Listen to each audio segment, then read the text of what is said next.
ത്രിയേക ദൈവത്തിന് സ്തുതി. അഭിവന്ദ്യനായ ഡോക്ടർ തിയോഡോഷ്യസ് മാർത്തോമാ മെത്രാപ്പോലീത്ത തിരുമേനി,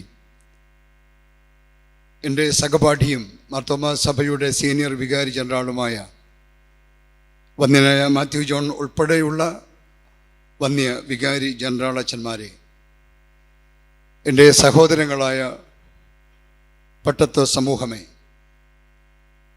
സഭയുടെ ട്രസ്റ്റി അഡ്വക്കേറ്റ് ആൻസിൽ, ഭദ്രാസനത്തിൻ്റെ സെക്രട്ടറി അച്ഛൻ മാത്യു അച്ഛൻ, ട്രസ്റ്റി അനീഷ്, ഗായക സംഘ അംഗങ്ങളെ, ഇവിടെ സന്നിഹിതരായിരിക്കുന്ന ദൈവജനമേ, അനുഗ്രഹീതമായ ഈ കൂട്ടായ്മയിൽ വന്ന് പങ്കെടുക്കുന്നതിനും നിങ്ങളോട് ദൈവവചനം ഘോഷിക്കുന്നതിനും വലിയവനായ ദൈവം എനിക്ക് തന്ന സാവകാശത്തിനായി ഞാൻ ദൈവത്തിന് സ്തോത്രമർപ്പിക്കുന്നു. എന്നെ ഈ ചുമതല ഭരമേൽപ്പിച്ച അഭിവന്ദ്യ മെത്രാപ്പോലീത്ത തിരുമേനിയോടും ഭദ്രാസന ചുമതലക്കാരോടും എൻ്റെ കടപ്പാടും നന്ദിയും ഈ സമയത്ത് ഞാൻ അറിയിക്കുന്നു. അഭിവന്ദ്യ തിരുമേനി ശുശ്രൂഷാ കാലഘട്ടങ്ങളിലൊക്കെ എനിക്ക് തന്ന പ്രോത്സാഹനത്തിന് ഞാൻ അങ്ങയോട് വിനീതമായി കടപ്പെട്ടിരിക്കുന്നു എന്ന് ഓർമ്മിപ്പിക്കുന്നു. കുന്നംകുളം മലബാർ ഭദ്രാസനത്തിൻ്റെ ചുമതലയിലായിരുന്നപ്പോൾ ചുങ്കത്തറ മാർത്തോമാ കൺവെൻഷനിലും, മുംബൈ ഭദ്രാസനത്തിൻ്റെ ചുമതലയിലായിരുന്നപ്പോൾ മുംബൈ ഭദ്രാസനത്തിലും കൺവെൻഷനിൽ ദൈവവചനം പങ്കിടുന്നതിന്, മറ്റ് പല വേദികളിലും പ്രസംഗിക്കുന്നതിന് അവസരം തന്നതിലും ഞാൻ നന്ദിയോടെ ഓർക്കുകയും തിരുമേനിയോടുള്ള നന്ദി അറിയിക്കുകയും ചെയ്യുന്നു. നമ്മുടെ ഭദ്രാസനത്തിൻ്റെ 2026 വാർഷിക കൺവെൻഷനിൽ പ്രാരംഭ രാത്രിയിൽ ദൈവവചനം നിങ്ങളുമായി പങ്കിടുവാൻ വിനീതനായ ഞാൻ ഒരുങ്ങുമ്പോൾ നിങ്ങളുടെ എല്ലാവരുടെയും പ്രാർത്ഥന എനിക്കുണ്ടാവണം എന്ന് പ്രത്യേകമായി ഞാൻ ഈ സമയത്ത് അഭ്യർത്ഥിക്കുകയാണ്. ഇന്ന് നമ്മുടെ ധ്യാനത്തിൻ്റെ കുറിവാക്യമായി വിശുദ്ധ ലൂക്കോസ് എഴുതിയ സുവിശേഷം 17-ാം അധ്യായം 26, 27 വാക്യങ്ങൾ കൂടെ വായിക്കുന്നു. ലൂക്കോസ് 17, 26, 27 വാക്യങ്ങൾ. നോഹയുടെ കാലത്ത് സംഭവിച്ചതുപോലെ മനുഷ്യപുത്രൻ്റെ നാളിലും ഉണ്ടാകും. നോഹ പെട്ടകത്തിൽ കടന്ന നാൾ വരെ അവർ തിന്നും കുടിച്ചും വിവാഹം കഴിച്ചും വിവാഹത്തിന് കൊടുത്തും പോന്നു. ജലപ്രളയം വന്ന് അവരെ എല്ലാവരെയും മുടിച്ചു കളഞ്ഞു. ദൈവരാജ്യം എപ്പോൾ വരും എന്ന പരീശന്മാരുടെ ഒരു ചോദ്യത്തെ തുടർന്ന് യേശു താൻ വായിച്ചു വളർന്ന തൻ്റെ വേദപുസ്തകമായ ടനാക്കിലേക്ക്, അല്ലെങ്കിൽ നമ്മുടെ പഴയ നിയമത്തിലേക്ക് വിരൽ ചൂണ്ടിക്കൊണ്ട് ശിഷ്യന്മാരോട് പറഞ്ഞ വാക്കുകളാണ് ഇവ. വിശുദ്ധ മത്തായി ഇത് രേഖപ്പെടുത്തുമ്പോൾ ഒരു വാചകം കൂടെ അവിടെ ചേർത്തിട്ടുണ്ട്.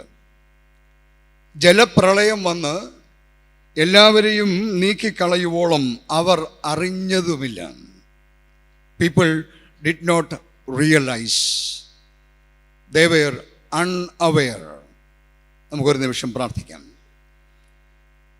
ഞങ്ങളെ അതിവാത്സല്യമായി സ്നേഹിക്കുന്ന ഞങ്ങളുടെ ദൈവമേ, സ്വർഗീയ പിതാവേ, അനുഗ്രഹീതമായ ഈ സന്ധ്യാസമയത്തിനായി ഞങ്ങൾ അങ്ങേക്ക് നന്ദി പറയുന്നു.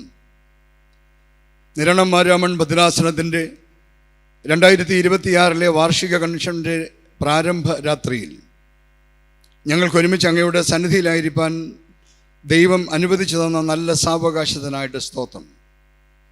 അഭിമന്യ തിരുമേനിക്കായി, വന്യ വൈദികർക്കായി, ചുമതലക്കാർക്കായി, ഗായക സംഘത്തിനായി, വന്നു ചേർന്ന ജനത്തിനായി അങ്ങേക്ക് സ്തുതി. ദൈവമേ, നിൻ്റെ സന്നിധിയിലായിരിക്കുന്ന ജനത്തോട് അവിടുന്ന് സംസാരിക്കണമേ. ബലഹീനനായ അടിയനെ ബലപ്പെടുത്തണമേ. നിൻ്റെ ജനത്തോട് ഈ വചനം പറയുവാനാശയ പ്രാപ്തി തരണമേ. ആദിയോടെന്താ നിൻ്റെ ആത്മാവിൽ ഞങ്ങളെ ഭരിക്കണമേ. യേശുവിൻ്റെ ധന്യനാമത്തിൽ അടിയങ്ങൾ അപേക്ഷിക്കുന്നു, കൃപയോടെ കേൾക്കണമേ. 2026 നിരണം മാരാമൺ ഭദ്രാസന കൺവെൻഷൻ്റെ പ്രാരംഭ രാത്രിയിൽ ഒരു ചോദ്യം ചോദിച്ച് തുടങ്ങാം.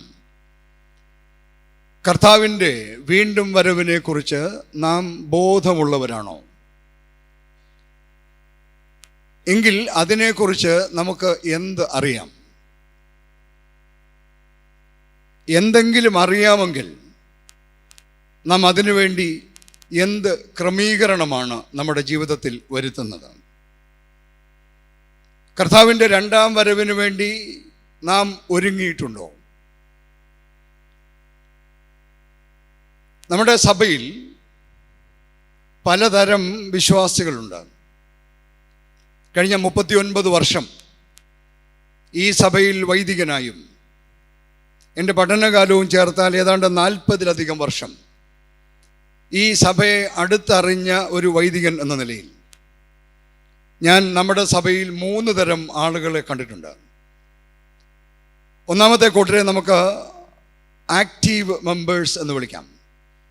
എല്ലാ കാര്യങ്ങളിലും സഹകരിച്ച് സഭയുടെ പ്രവർത്തനങ്ങളിൽ പങ്കുകാരാകുന്ന ഒരു കൂട്ടം ആളുകൾ. രണ്ടാമത്തെ ആളുകളെ നമുക്ക് വേണേൽ പാസീവ് മെമ്പേഴ്സ് എന്ന് വിളിക്കാം. പൊത്തുവരുത്തക്കാരായ ഒരു കൂട്ടം വിശ്വാസികൾ. മൂന്നാമത് ഒരു കൂട്ടം ആളുകൾ നമ്മുടെ സഭയിലുള്ളത് ഇൻഡിഫറൻറ്റ് മെമ്പേഴ്സാണ്. ഇൻഡിഫറൻസ് എന്ന വാക്കിന് നിസ്സംഗത എന്നതാണല്ലോ അർത്ഥം. ഉദാസീനർ, ശ്രദ്ധയില്ലാത്തവർ എന്നൊക്കെ ഈ കൂട്ടരെ നമുക്ക് വിളിക്കാം.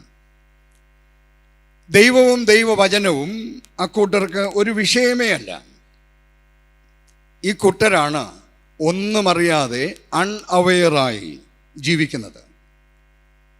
അവർ ഒന്നും ഗൗനിക്കാതെ തിന്നും കുടിച്ചും വിറ്റും നട്ടും പണിതും പോരുന്നവരാണ്.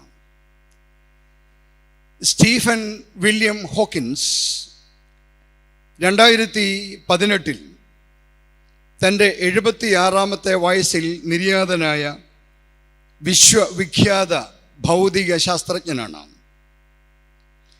21-ാമത്തെ വയസ്സിൽ മോട്ടോർ ന്യൂറോൺ ഡിസീസ് എന്ന അത്യപൂർവ രോഗം ബാധിച്ച് ഗ്രാജുവലി പാരലൈസ്ഡായി കമ്പ്യൂട്ടർ നിയന്ത്രിതമായ ഒരു ചക്ര കസേരയിലിരുന്ന് തലച്ചോർ മാത്രം പ്രവർത്തിച്ച് ഏതാണ്ട് 50-ലധികം വർഷം ജീവിച്ചിരുന്ന ഒരു മഹാത്ഭുതം. അദ്ദേഹത്തിൻ്റെ ഓരോ വാക്കും ലോകം ശ്രദ്ധയോടെയാണ് കേട്ടുകൊണ്ടിരുന്നത്. 2017 അതായത് അദ്ദേഹം മരിക്കുന്നതിന് 1 വർഷം മുമ്പ് അദ്ദേഹം പറഞ്ഞു, ഭൂമിയിൽ ഇനി മനുഷ്യന് ജീവിക്കാൻ കഴിയുന്നത് ഭാഗ്യമുണ്ടെങ്കിൽ വെറും 100 വർഷങ്ങൾ മാത്രമാണ് എന്നാണ്. ഈ ഭൂമിക്ക് 100 വർഷത്തിലധികം ആയുസ്സില്ല എന്ന് നാസ പോലെയുള്ള ഗവേഷണ കേന്ദ്രങ്ങളും വിവിധ മേഖലയിലുള്ള പണ്ഡിതന്മാരും ഇന്ന് ലോകത്തോട് വിളിച്ചു പറഞ്ഞുകൊണ്ടേയിരിക്കുകയാണ്. That means we are living in the last hour of the last days. നാം ഇപ്പോൾ ജീവിക്കുന്നത് അന്ത്യകാലത്തിൻ്റെ അവസാന മണിക്കൂറിലാണ്. അതുകൊണ്ടാണ് ഞാനൊരു ചോദ്യം ചോദിച്ചു തുടങ്ങിയത്. കർത്താവിൻ്റെ മടങ്ങിവരവിനെ കുറിച്ച് നാം ബോധമുള്ളവരാണോ? പ്രവാചകന്മാർ നൂറ്റാണ്ടുകൾക്ക് മുമ്പ് പ്രവചിച്ചിരുന്ന കാര്യങ്ങൾ ഈ നാളുകളിൽ മുമ്പ് എങ്ങുമില്ലാത്ത വിധം നിറവേറിക്കൊണ്ടിരിക്കുന്നു എന്നതിന് സാക്ഷികളാണ് നമ്മൾ. കർത്താവിൻ്റെ വീണ്ടും വരവിനെ കുറിച്ച് കർത്താവ് പറയുന്ന അതിപ്രധാനമായ ചില വസ്തുതകളാണ് നാം ഇന്ന് വായിച്ച് കേട്ടത്. കർത്താവ് പറയുന്നു, നോഹയുടെ കാലം പുനർജനിക്കുമ്പോൾ തൻ്റെ വീണ്ടും വരവ് സംഭവിക്കും എന്ന്.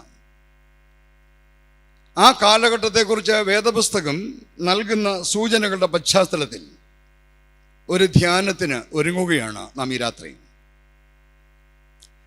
ഒരു കാര്യം പ്രത്യേകം ഓർമ്മിക്കണം. Bible prophecies are not to scare us but to challenge us to be prepared. വേദപുസ്തകത്തിലെ പ്രവചനങ്ങൾ നമ്മളെ ഭയപ്പെടുത്തുന്നതിനല്ല, ഒരുങ്ങുന്നതിനായി പ്രേരിപ്പിക്കുന്നതിനാണ്. അങ്ങനെയെങ്കിൽ നോഹയുടെ കാലത്ത് എന്താണ് സംഭവിച്ചത് എന്ന് നമുക്ക് ശ്രദ്ധിക്കാം. നമുക്ക് ഉൽപ്പത്തി പുസ്തകത്തിലേക്ക് നോക്കാം. ഉൽപ്പത്തി പുസ്തകം 4-ാം അധ്യായം 19 മുതലുള്ള വാക്യങ്ങളാണ് ഇന്ന് ഞാൻ എൻ്റെ ധ്യാന പരിസരത്തിനായി തിരഞ്ഞെടുത്തിരിക്കുന്നത്. ഈ വേദഭാഗങ്ങളെ 3 ഭാഗങ്ങളായി തിരിച്ച് നോഹയുടെ കാലത്ത് എന്ത് സംഭവിച്ചുവെന്നും ഇന്ന് നാം ജീവിക്കുന്ന കാലത്ത് അന്ന് കടന്ന ഓരോ കാര്യങ്ങളും കൃത്യമായി നടന്നുകൊണ്ടിരിക്കുന്നുവെന്നും അതുകൊണ്ട് കർത്താവിൻ്റെ മടങ്ങിവരവ് അതിസമീപമാണ് എന്നും നിങ്ങളെ ബോധ്യപ്പെടുത്തുക മാത്രമാണ് എൻ്റെ നേരത്തെ ശുശ്രൂഷയുടെ ഉദ്ദേശം. നമുക്ക് ആ നാളുകളിലേക്ക് സൂക്ഷ്മമായി നോക്കാം. 1. Those days were characterized by unusual progress and prosperity. അനിതര സാധാരണമായ പുരോഗതിയുടെയും സമൃദ്ധിയുടെയും നാളുകളായിരുന്നു നോഹയുടെ കാലം. ഉൽപ്പത്തി പുസ്തകം 4-ാം അധ്യായം 20-ാം വാക്യത്തിൽ ലാമക്കിൻ്റെയും അദ്ദേഹത്തിൻ്റെ ഒരു ഭാര്യ ആദായുടെയും മകൻ യാബാലിനെ കുറിച്ച് പറയുന്നു. നമ്മളാരും സാധാരണ വായിക്കുന്ന വേദഭാഗമല്ല ഇത്. അതുകൊണ്ടാണ് ഞാൻ ഈ ഓരോ വാക്യങ്ങളും കൃത്യമായി വായിക്കുന്നത്. അവിടെ ഇങ്ങനെയാണ് എഴുതിയിരിക്കുന്നത്: അവൻ കൂടാരവാസികൾക്കും പശുപാലകന്മാർക്കും പിതാവായി തീർന്നു എന്നാണ്. അലഞ്ഞു തിരിയലിൽ നിന്ന് കൂടാരവാസത്തിലേക്കുള്ള മനുഷ്യ സംസ്കൃതിയുടെ പുരോഗതിയാണ് നാം അവിടെ വായിക്കുന്നത്. അലഞ്ഞു തിരിഞ്ഞ് നടന്നവർ കൂടാരവാസികളാകുന്നു. From wandering to settlement. രണ്ടാമത് പറയുന്നു, വേട്ട തേടലിൽ നിന്ന് മൃഗപരിപാലനത്തിലേക്ക് അവർ പശുപാലകന്മാർക്ക് പിതാവായി എന്നാണ്. വേട്ട തേടി നടന്നവർ പശുപാലകരാകുന്നു. From hunting to domestication of animals. മനുഷ്യ സംസ്കൃതിയിലുണ്ടായ ഒരു കുതിച്ചുചാട്ടത്തെക്കുറിച്ചാണ് വേദപുസ്തകം ഇവിടെ പ്രതിപാദിച്ചിരിക്കുന്നത്. മനുഷ്യൻ്റെ ജീവിത രീതിയിൽ പെട്ടെന്നുണ്ടായ ഒരു പുരോഗതി, progress in life style, A period of technological advancements. 4-ാം അധ്യായം 22-ാം വാക്യത്തിൽ ലാമക്കിൻ്റെ മറ്റൊരു ഭാര്യ സില്ലയുടെ മകൻ തൂബൽ കൈനെ കുറിച്ച് പറയുന്നു. അവൻ ചെമ്പുകൊണ്ടും ഇരുമ്പുകൊണ്ടുമുള്ള ആയുധങ്ങളെ തീർക്കുന്നവനായിരുന്നു. മൃഗപരിപാലനത്തിൽ നിന്ന് വ്യവസായത്തിലേക്ക്. Next step of progress in human life, a period of scientific advancements. 4-ാം അധ്യായം 17-ാം വാക്യം കയീൻ ഒരു പട്ടണം പണിതു എന്ന് രേഖപ്പെടുത്തിയിരിക്കുന്നു. Construction of cities, a period of architectural and engineering advancements. കൂടാതെ ഉൽപ്പത്തി പുസ്തകം 6-ാം അധ്യായം 13 മുതലുള്ള വാക്യങ്ങളിൽ വിവരിക്കുന്ന നോഹയുടെ പെട്ടക നിർമ്മാണം ഹൈലി സോഫിസ്റ്റിക്കേറ്റഡ് എൻജിനീയറിംഗ് അഡ്വാൻസ്മെൻറ്റിൻ്റെ മകുടോദാഹരണമാണ്. പുരാതന മനുഷ്യ സംസ്കൃതിയുടെ അവസ്ഥാന്തരങ്ങളെ അതിമനോഹരമായി വേദപുസ്തകം നമ്മുടെ മുമ്പിൽ വരച്ചു കാണിക്കുകയാണ്. കർത്താവ് പറയുന്നു, നോഹയുടെ കാലത്ത് സംഭവിച്ചതുപോലെ മനുഷ്യപുത്രൻ്റെ നാളിലും ഉണ്ടാകും. ടെക്നോളജിക്കൽ, സയൻറ്റിഫിക് ആൻഡ് എൻജിനീയറിംഗ് അഡ്വാൻസ്മെൻറ്റ്സും അവ മൂലമുണ്ടായ ലൈഫ് സ്റ്റൈൽ ചേഞ്ചസും. എന്നെ കേൾക്കുന്ന പ്രിയപ്പെട്ടവരെ, കഴിഞ്ഞ 1/4 നൂറ്റാണ്ടിനിടയിൽ, അതായത് 21-ാം നൂറ്റാണ്ടിൻ്റെ ആദ്യത്തെ 1/4 നൂറ്റാണ്ടിനിടയിൽ നമ്മുടെ സമൂഹത്തിലുണ്ടായ ഇത്തരം കുതിച്ചുചാട്ടങ്ങൾ ആധുനിക സമൂഹത്തെ തികച്ചും കോംപ്ലിക്കേറ്റഡായ ഒരു സ്ഥിതിയിൽ എത്തിച്ചിരിക്കുന്നു എന്നതിൽ തർക്കമില്ല. പുരോഗതി എന്ന് സമൂഹം വിശേഷിപ്പിക്കുന്നത് മിക്കതും തന്നെ മനുഷ്യവർഗത്തെ അധോഗതിയിലേക്ക് നയിച്ചുകൊണ്ടിരിക്കുന്നു. ഇവയൊക്കെ നാം അറിയാതെ ഇരിക്കുകയോ അല്ലെങ്കിൽ മനഃപൂർവ്വം അവഗണിക്കുകയോ ചെയ്തുകൊണ്ട് ഇരിക്കുന്നു എന്നതാണ് സത്യം. അവർ അറിഞ്ഞതുമില്ല എന്ന മത്തായിയുടെ വാക്കുകളുടെ പ്രസക്തി ഇവിടെയാണ്. ഇൻഡിഫറൻ്റായി പോയ ഒരു സമൂഹം, നിസ്സംഗരായി പോയ ഒരു സമൂഹം. ഞാൻ നിങ്ങളുടെ ശ്രദ്ധയെ ചില മേഖലകളിലേക്ക് ഒന്ന് ക്ഷണിക്കുകയാണ്. നമ്മൾ അറിയാതെ നിസ്സംഗരായി, ഇൻഡിഫറൻ്റായി, ഇതിൻ്റെ എല്ലാം കാഴ്ചക്കാരായും അനുഭവക്കാരായും ജീവിക്കുന്നവരാണ്. നോഹയുടെ കാലത്തിന് പുനർജന്മമുണ്ടാകുമെന്ന് പറയുമ്പോൾ ഈ വാക്കുകൾ ഇന്ന് കൃത്യമായി നമ്മൾ ധ്യാനിക്കേണ്ടതാണ്. മനുഷ്യൻ്റെ ഭക്ഷണ രീതി വല്ലാതെ മാറിപ്പോയി. ഈ കഴിഞ്ഞ 1/4 നൂറ്റാണ്ടിനിടയിൽ നമ്മുടെ ഭക്ഷണ സംസ്കാരത്തിലുണ്ടായ കുതിച്ചുചാട്ടം, മാറ്റം അനിതര സാധാരണമായ മാറ്റമാണ്. കഴിക്കുന്ന ഭക്ഷണം ഒരാളിൻ്റെ സ്വഭാവത്തെ ബാധിക്കും. ഭക്ഷണം ഒരു ദേശത്തിൻ്റെ സംസ്കാരത്തിൻ്റെ ഒക്കെ ഭാഗമാണ്. സാമൂഹ്യ ശാസ്ത്രജ്ഞന്മാരും കാർഷിക വിദഗ്ധന്മാരും ഒക്കെ പറയാറുണ്ടല്ലോ, ഒരു ദേശത്ത് പാർക്കുന്നവർക്ക് കഴിക്കേണ്ട ഭക്ഷണം മാത്രമേ അവിടെ വിളയൂ എന്നാണ്. ദൈവം അങ്ങനെയാണ് പ്രപഞ്ചത്തെ ക്രമപ്പെടുത്തിയിരിക്കുന്നത്.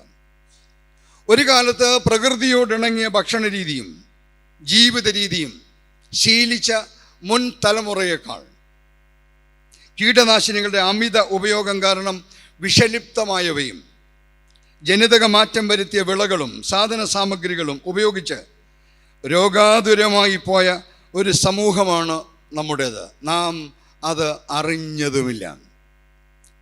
മാത്രമല്ല, നമ്മുടെ ഇന്നത്തെ ഭക്ഷണത്തിൽ പ്രധാന സ്ഥാനം കൈയടക്കിയ ഒരു വിഭാഗത്തെ നാം തന്നെ വിളിക്കുന്നത് ജങ്ക് ഫുഡ് എന്നാണ്.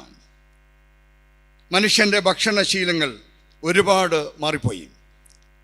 ലോകപ്രശസ്തനായ ഒരു ഷെഫ് ആധുനിക ഭക്ഷണശീലങ്ങളെക്കുറിച്ച് പറഞ്ഞിരിക്കുന്നത്, ഈ നാടിൻ്റെ മണ്ണിനും കാലാവസ്ഥയ്ക്കും അനുസരിച്ച് ദൈവം സൃഷ്ടിച്ച മനുഷ്യൻ വിദേശ ഭക്ഷണം വാരി വലിച്ചു തിന്ന് ഇന്ന് എത്രയും വേഗം പരലോകം പോകാൻ ഒരുങ്ങിയിരിക്കുകയാണ് എന്നാണ്.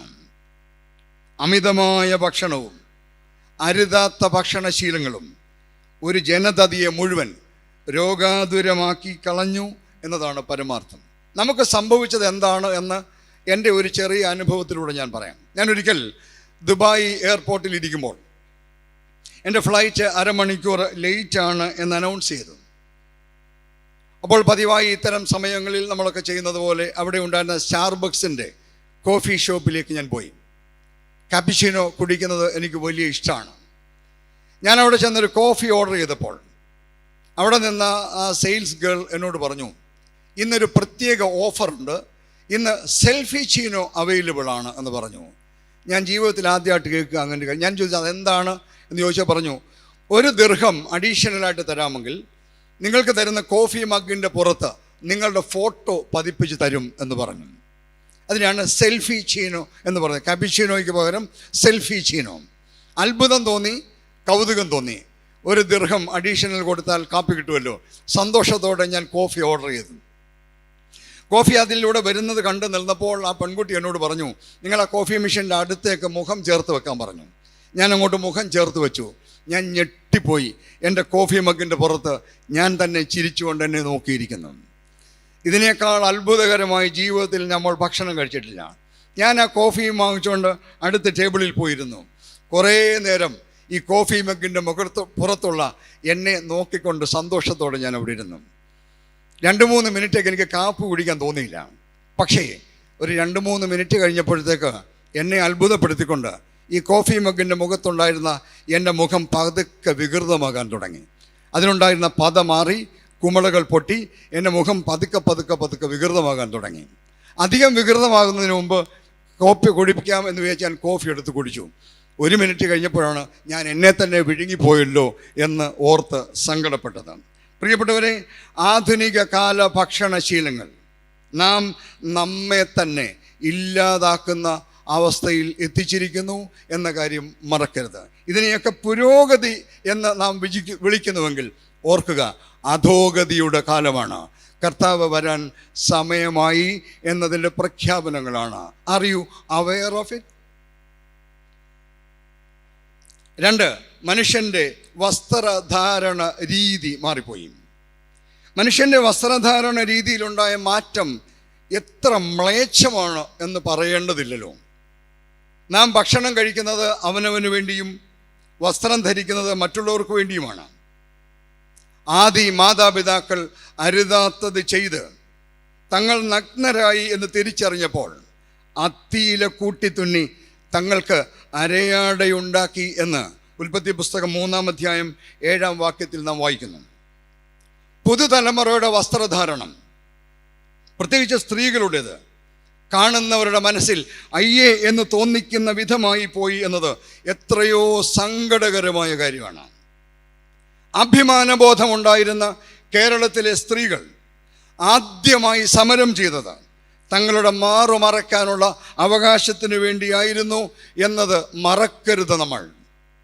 ഇന്ന് തങ്ങളുടെ ശരീരം എത്രത്തോളം എക്സ്പോസ് ചെയ്യാമെന്ന് മത്സരിക്കുന്ന സ്ത്രീ സമൂഹത്തോട് എനിക്കിന്ന് വിളിച്ചു പറയാനുള്ളത്, മ്ലേച്ഛതയിൽ അഭിരമിക്കുമ്പോൾ നിങ്ങൾ അറിയുന്നില്ല, you are living in the last hour of the last days. 3, മനുഷ്യൻ്റെ പാർപ്പിട രീതി മാറിപ്പോയി. ഗ്രാമീണ സംസ്കൃതിയിൽ നിന്ന് പട്ടണ സംസ്കൃതിയിലേക്കുള്ള വളർച്ച. ഇപ്പോഴത്തെ വീടുകളുടെയൊക്കെ വില കേട്ടാൽ സ്തംഭിച്ചു പോകുന്നതാണ്. കഴിഞ്ഞ ദിവസം പത്രത്തിലൊരു വാർത്ത വായിച്ചു.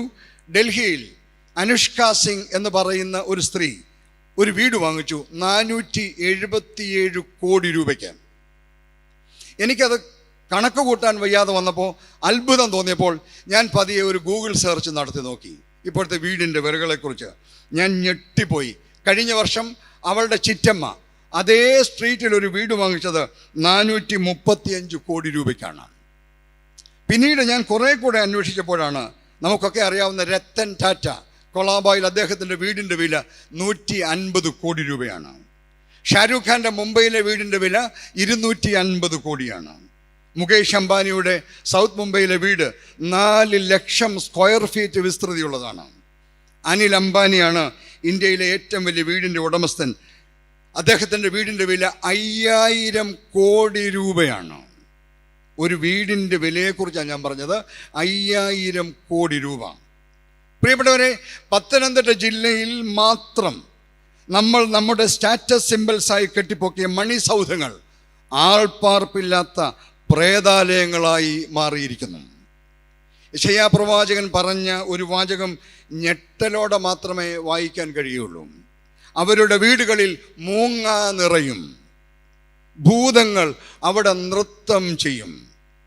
അതിൻ്റെ സമയം അടുത്തിരിക്കുന്നു, അതിൻ്റെ കാലം ദീർഘിച്ചു പോകുകയുമില്ല. യെശയ്യാവ് 13, 21, 22 വാക്യങ്ങൾ.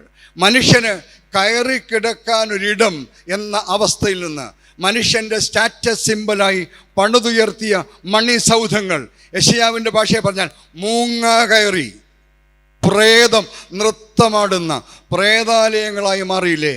Remember, we are living in the last hour of the last days. എത്രയോ വീടുകളാണ് തിരുവല്ല മുതൽ ഈ റോഡിൽ കൂടെ പോയാൽ ആൾപ്പാർപ്പില്ലാത്ത പ്രേതാലയങ്ങളായി മാറിയിരിക്കുന്നത്. ഓർക്കണം, BC 8-ാം നൂറ്റാണ്ടിൽ യെശയ്യാവ് എഴുതിയ വാക്കുകളാണ്. നിങ്ങളുടെ വീടുകളിൽ മൂങ്ങ നിറയും, ഭൂതങ്ങൾ അവിടെ നൃത്തം ചെയ്യും. അതിൻ്റെ സമയം അടുത്തിരിക്കുന്നു, അതിൻ്റെ കാലം ദീർഘിച്ചു പോകുകയുമില്ല. നമുക്ക് ധൈര്യമായി പറയാൻ കഴിയും, ആ കാലം വന്നു കഴിഞ്ഞു. Are you aware of it? പട്ടണ സംസ്കൃതിയിൽ നിന്ന് സ്പേസ് സംസ്കൃതിയിലേക്ക് കുതിച്ചുചാട്ടമാണ് അടുത്തത്. മനുഷ്യൻ ശൂന്യാകാശത്ത് വീട് വെക്കാൻ ഒരുങ്ങുകയാണ്. Can you imagine that?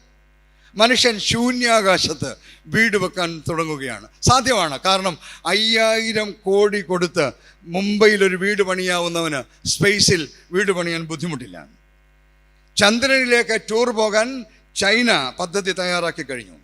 നമുക്കെല്ലാവർക്കും അറിയാം, വായിക്കുന്നവർക്കെല്ലാം അറിയാം, ഇലോൺ മസ്കിൻ്റെ കമ്പനി സ്പേസ് ടൂർ തുടങ്ങിക്കഴിഞ്ഞു. അമേരിക്കയിൽ നാസയുടെ പ്രോജക്റ്റിൽ 2000 പേര് രജിസ്റ്റർ ചെയ്ത് കഴിഞ്ഞു. സ്പേസിൽ മാത്രമല്ല കേട്ടോ, ദുബായിൽ കടലിനടിയിൽ ഫ്ലോട്ടിംഗ് വെനീസ് എന്ന പേരിൽ അത്യാഡംബര റിസോർട്ട് 2020 പൂർത്തിയായി കഴിഞ്ഞു. ടെക്നോളജി അതിഭയങ്കരമായി വളർന്നിരിക്കുന്നു. 20-ാം നൂറ്റാണ്ടിൽ മനുഷ്യൻ്റെ ദൈനംദിന ജീവിതക്രമം mixie, grinder, washing machine, dish washer തുടങ്ങിയവ മെഷീനുകൾ കൈയടക്കി. എന്താ സംഭവിച്ചത്?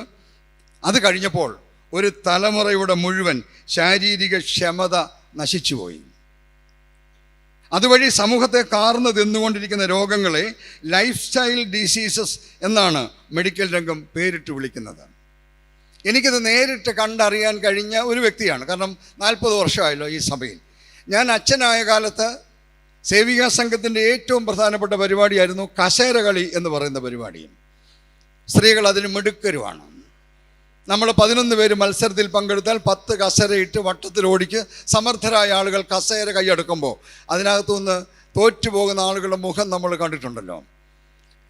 പക്ഷേ ഇപ്പോൾ ഈ മെഷീൻ വന്ന് മിക്സി, നമ്മുടെ കുഞ്ഞുണ്ണി മാഷിൻ്റെ പറയുമ്പോൾ അമ്മിക്കല്ലില്ലാതെ വന്ന് മിക്സിയും ഗ്രൈൻഡറും വാഷിംഗ് മെഷീനും ഒക്കെ വന്നു കഴിഞ്ഞപ്പോൾ, നമുക്ക് ശാരീരിക ക്ഷമത ഇല്ലാതെ വന്നപ്പോൾ ഇപ്പോൾ ഒറ്റ പള്ളിയിലും കസേര കളി നടത്താറില്ല. കാരണം ആർക്കും വട്ടത്തിൽ കറങ്ങാനും വയ്യ, ഇരിക്കാനും വയ്യ.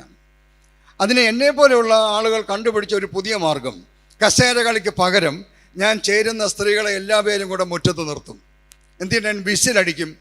എന്നിട്ട് അവിടെ ഇരുത്തിയിട്ട് 1ാമത്തെ വിസിലടിക്കുമ്പോൾ ആരാദ്യം എഴുന്നേക്കുമോ അവർക്ക് 1ാം സമ്മാനം കൊടുക്കും. കാരണം ഒരാൾക്ക് പോലും എഴുന്നേക്കാൻ വയ്യ. പുരോഗതി എന്ന് നാം പേരിട്ടത് നമുക്ക് ലൈഫ് സ്റ്റൈൽ ഡിസീസസ് എന്ന രോഗാതുരമായ അവസ്ഥയിലേക്ക് നമ്മുടെ സമൂഹത്തെ മുഴുവൻ കൊണ്ടുവന്നു. നാം അത് അറിഞ്ഞില്ല, അവരോ അത് അറിഞ്ഞില്ല. അത് നോഹയുടെ കാലത്തിൻ്റെ തനിയാവർത്തനമാണ് എന്ന് മനസ്സിലായില്ല. 21ാം നൂറ്റാണ്ടിൽ മനുഷ്യവർഗത്തിൻ്റെ തലച്ചോറിന് പകരമായി ആർട്ടിഫിഷ്യൽ ഇൻ്റലിജൻസ് രംഗപ്രവേശം ചെയ്തു കഴിഞ്ഞു. അതോടുകൂടെ മനുഷ്യൻ്റെ തലച്ചോറ് പ്രവർത്തിക്കാത്ത അവസ്ഥയിലെത്തി. ഞാൻ മുമ്പേ പറഞ്ഞ ഓർമ്മയുണ്ടോ, 20ാം നൂറ്റാണ്ടിൽ മെഷീനുകൾ വന്ന് കായികക്ഷമത നഷ്ടപ്പെടുത്തിയെങ്കിൽ 21ാം നൂറ്റാണ്ടിൽ ആർട്ടിഫിഷ്യൽ ഇൻ്റലിജൻസ് വന്ന് മനുഷ്യൻ്റെ ബുദ്ധി ഇല്ലാതാക്കുന്നു. തലച്ചോറ് പ്രവർത്തിക്കാതെ നാം ചിന്താശേഷിയില്ലാത്ത മനുഷ്യക്കോലങ്ങളായി നശിക്കാൻ പോവുകയാണ്. വിശുദ്ധ മത്തായി പറഞ്ഞതുപോലെ അവർ അറിഞ്ഞില്ല എന്ന അവസ്ഥയിലേക്ക് നാം എത്തുകയാണ്. ഒരുപക്ഷെ നിങ്ങൾ ചോദിച്ചേക്കാം, ആർട്ടിഫിഷ്യൽ ഇൻ്റലിജൻസ് നല്ലതല്ലേ എന്ന്.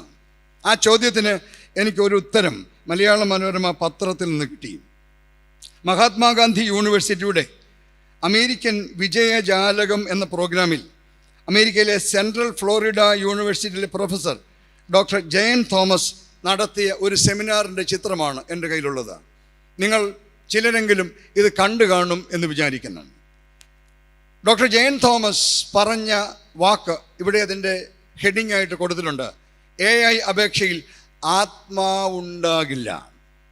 എന്നെ കേൾക്കുന്ന പ്രിയപ്പെട്ടവരെ, വളരെ ശ്രദ്ധയോടെ നാം വായിക്കേണ്ട ഒരു വാർത്തയാണ് അത്. AI ഏറ്റവും വലിയ പോരാഴിക അതിൽ ആത്മാംശം ഉണ്ടാവില്ല എന്നതാണ്. അദ്ദേഹം പറയുകയാണ്, AI ഉള്ളടക്കം ഒരു പ്രൊഫസർക്ക് എളുപ്പം കണ്ടെത്താനാകും.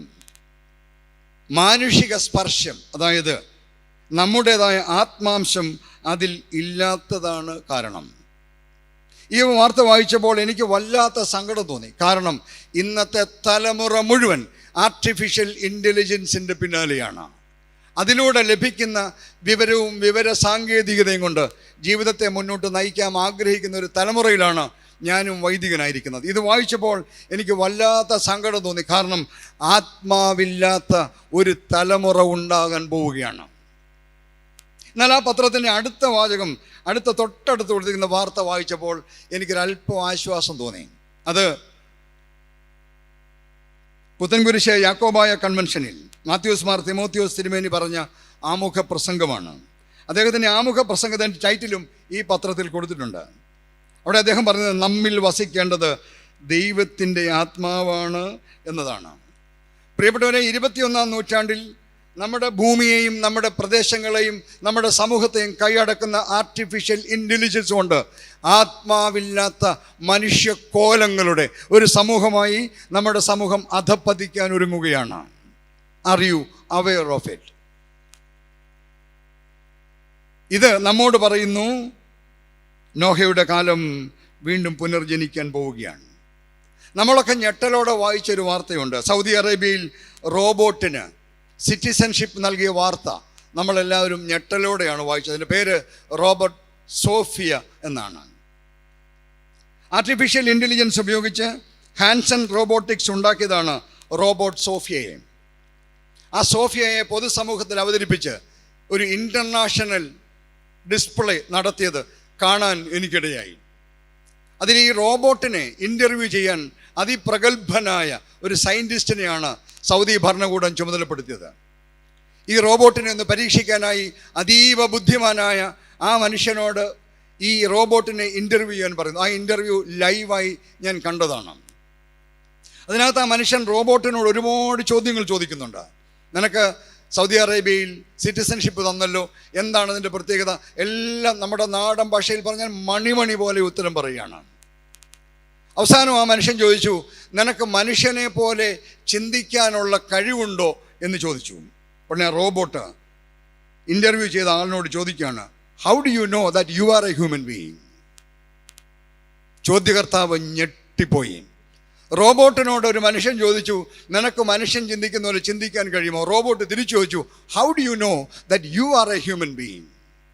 എന്നെ കേൾക്കുന്ന പ്രിയപ്പെട്ടവരെ, ഇന്ന് നമ്മോടൊപ്പം നടക്കുന്ന മനുഷ്യനോട് അറിയാതെയെങ്കിലും ചോദിക്കേണ്ടി വരുന്നൊരു കാലമാണ്, how do you know that you are a human being? ഒന്നും അറിയാതെ ഇൻഡിഫറൻ്റായി ജീവിക്കുന്ന മനുഷ്യരോട് എനിക്കൊരു ചോദ്യം ചോദിക്കാനുണ്ട് ഈ രാത്രി. How do you know that you are a human being? ആത്മാവില്ലാത്തവനൊന്നും മനുഷ്യനാണെന്ന് പറയരുത്. എനിക്ക് അവരോടൊരു മറുപടിയും പറയാനുണ്ട്. അതെന്താണെന്ന് ചോദിച്ചാൽ, എനിക്ക് പറയാനുള്ള ഉത്തരം, ദൈവാത്മാവ് ഉള്ളിലുള്ളവരാണ് ശരിക്കും മനുഷ്യരെന്ന് പറയുന്നത്.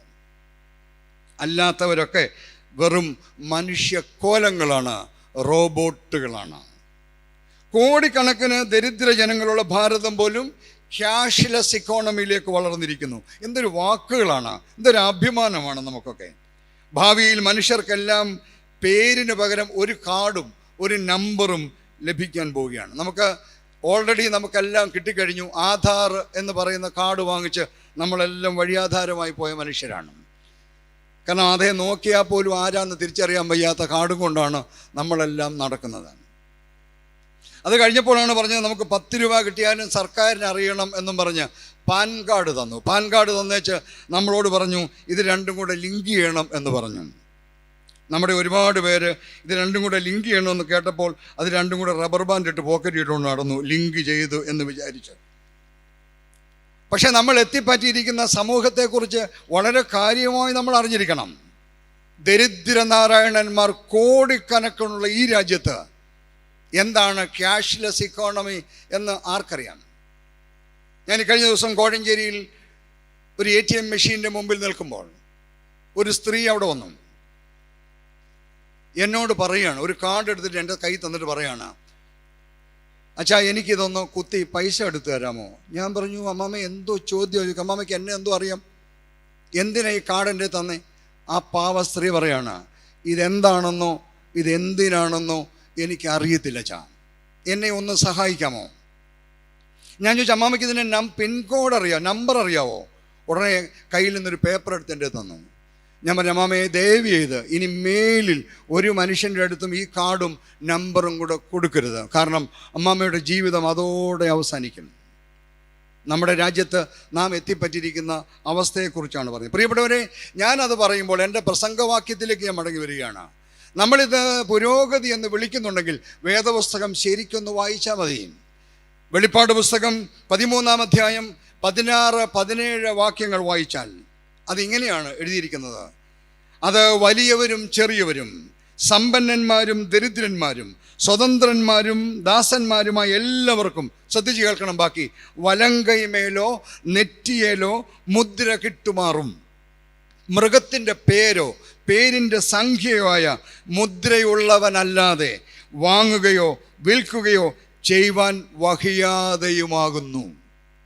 നമുക്ക് വെറും നമ്പറുകളായി രൂപാന്തരപ്പെടുകയും പ്ലാസ്റ്റിക് കാർഡിലെ നമ്പറായി മാറുകയും ഈ പ്ലാസ്റ്റിക് കാർഡും നമ്പറും ഇല്ലാതെ ഒന്നും വാങ്ങിക്കാനും വിൽക്കാനും കഴിയാത്ത ഗതികേടിലേക്ക് നാം വരികയാണ്. ഇതാണോ പുരോഗതി എന്ന് വിളിക്കുന്നത്? അല്ല, ഇത് അധോഗതിയാണ്. മാത്രമല്ല വിശുദ്ധ വേദപുസ്തകം തറപ്പിച്ചു പറയുന്നു, ഇത് അന്ത്യകാലത്തിൻ്റെ ലക്ഷണമാണ്. പ്രിയപ്പെട്ടവരെ, we are living in the last hour of the last days. ഈ ഭദ്രാസന കൺവെൻഷൻ ആദ്യ രാത്രിയിൽ ഇതെനിക്ക് നിങ്ങളോട് വിളിച്ചു പറയാൻ ദൈവം എന്നെ നിയോഗിച്ചതുകൊണ്ട് ഞാൻ വിളിച്ചു പറയുകയാണ്. നാം ജീവിക്കുന്നത് അന്ത്യകാലത്തിൻ്റെ അവസാന മണിക്കൂറിലാണ്.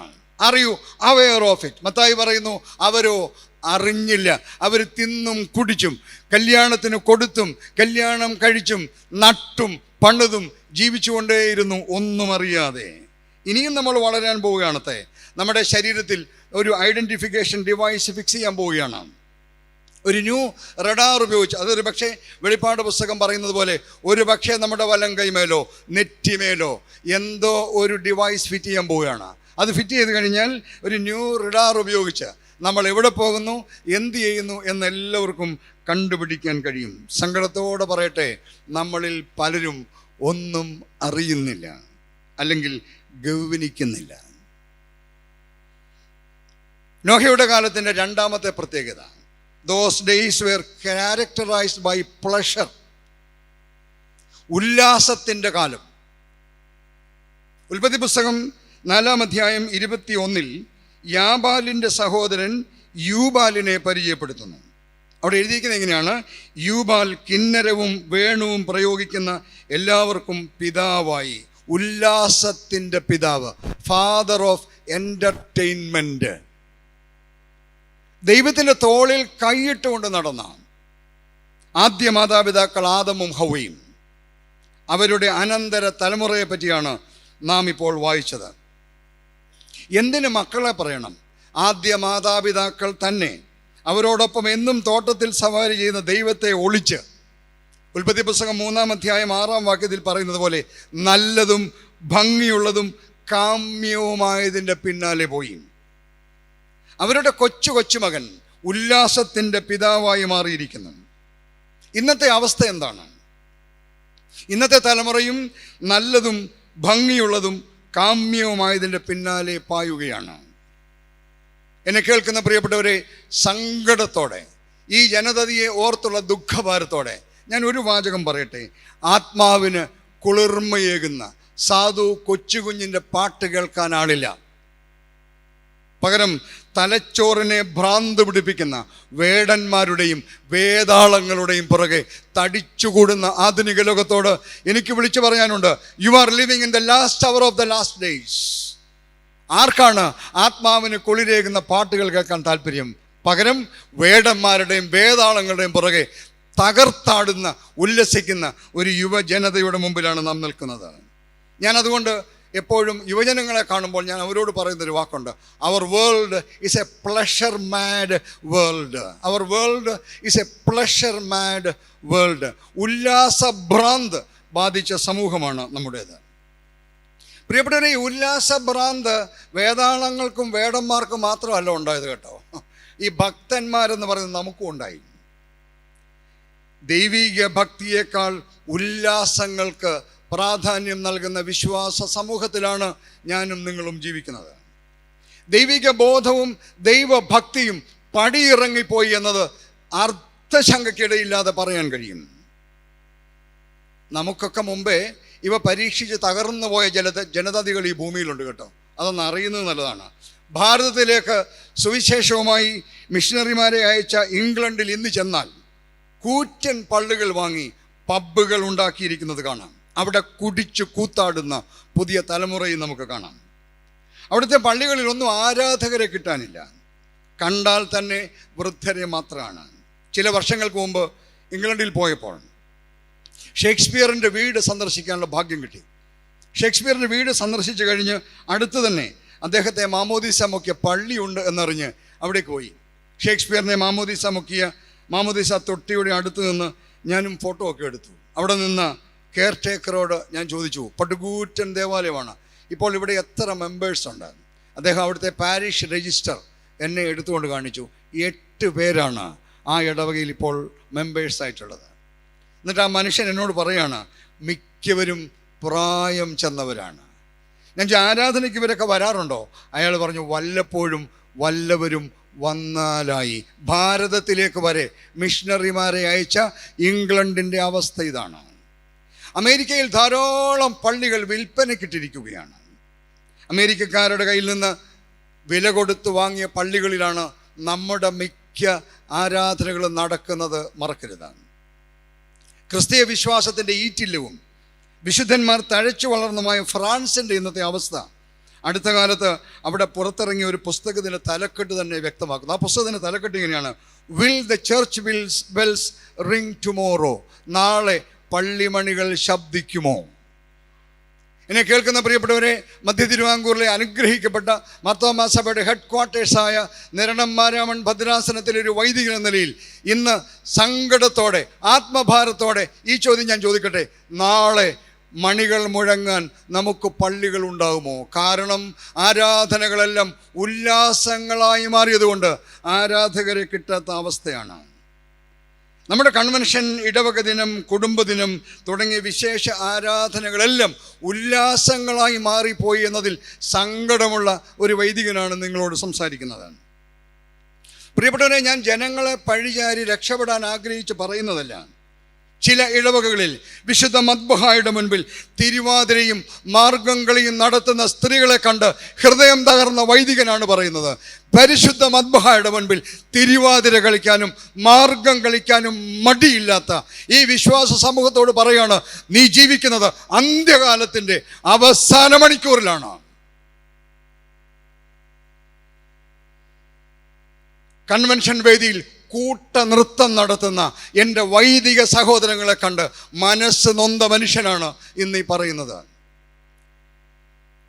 കുടുംബദിനം എന്ന് പറയുന്നത്, ഞങ്ങളൊക്കെ അച്ഛനായ കാലത്ത് എൻ്റെ ക്ലാസ്മേറ്റ്സും എൻ്റെ കൂടെ സഹപാഠികളുമായ ആളുകൾ ഉൾപ്പെടെ കുടുംബദിനം എന്ന് പറയുന്നത്, ഞാനൊക്കെ അച്ഛനായ കാലത്ത് ഞങ്ങൾ ഏറ്റവും കൂടുതൽ ശ്രദ്ധിച്ചിരുന്നൊരു കാര്യം, എല്ലാ കുടുംബങ്ങളും ഒരുമിച്ച് വന്നിരുന്ന് ഒന്ന് വിശുദ്ധ കുർബാന അനുഭവിക്കണേ എന്നൊരാഗ്രഹം മാത്രമാണ്. അതിനാഴ്ചകളായി ജനങ്ങളെ പ്രോത്സാഹിപ്പിക്കുകയും ബോധവൽക്കരിക്കുകയും ഞാൻ സാധാരണ ചെയ്യും, എക്സ്റ്റെൻഡഡ് ഫാമിലിയായി സഹോദരങ്ങൾ എല്ലാവരും കൂടെ വന്ന് ഇരുന്ന് കുർബാന കൊള്ളണേ എന്ന് പറയുന്ന ഒരു വൈദികനായിരുന്നു ഞാൻ. എനിക്ക് അങ്ങനെ ഇരിക്കുന്ന ആളുകളെ കാണുമ്പോൾ എനിക്ക് വല്ലാത്ത സന്തോഷമായിരുന്നു. എന്നെ കേൾക്കുന്ന പ്രിയപ്പെട്ടവരെ, ഇന്ന് നമ്മുടെ കുടുംബദിനങ്ങളിൽ ഭാര്യമാരെ പൊക്കിയെടുത്ത് സംഘനൃത്തം നടത്തി നടുതല്ലി വീഴുന്നവരെയാണ് നമ്മൾ കണ്ടുകൊണ്ടിരിക്കുന്നത്. എന്തൊരു ഗതികെട്ട കാലമാണ് ഇത്! അന്ത്യകാലത്തിൻ്റെ അവസാന നാളുകളാണ് എന്ന് നിനക്ക് ബോധമുണ്ടോ? ഇവയൊക്കെ കണ്ടപ്പോൾ എൻ്റെ മനസ്സിൽ വന്ന ഒരു ചിത്രം, ഞാൻ ഈ പഴയ നിയമം പഠിക്കുന്ന ഒരു വിദ്യാർത്ഥി ആയതുകൊണ്ട് ഇതൊക്കെ കാണുമ്പോൾ എൻ്റെ മനസ്സിൽ വന്ന ചിത്രം എന്താണെന്നറിയാമോ?